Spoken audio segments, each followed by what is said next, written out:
The squat is a staple movement in most training programs, and today we're looking at the barbell squat. Even though this is specific to the barbell, it will translate over to most other squat movements. The squat movement is one that we do on a daily basis, whether we realize it or not. So the easiest analogy I have is sitting down on a chair. We press the knees forward, the hips down, and try and keep the torso upright while we perform the movement. It's important here to note that the heels should go underneath the shoulders or a little wider if you prefer, but the toes should always be pointed slightly out.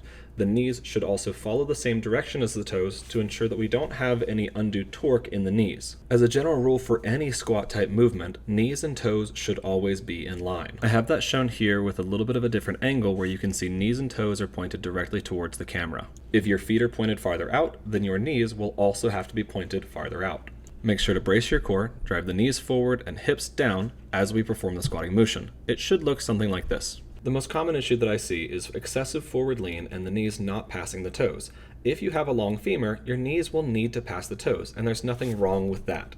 If your knees cannot pass your toes due to ankle mobility, then we may need to try and make some adjustments and fix that mobility later in the program. There's a simple mobility test I like to use to see if the mobility is actually a problem. Simply press the heel into the ground and drive the knee forward until you can't press any further without the heel coming up. What we're watching for is if the knees are able to pass the toes.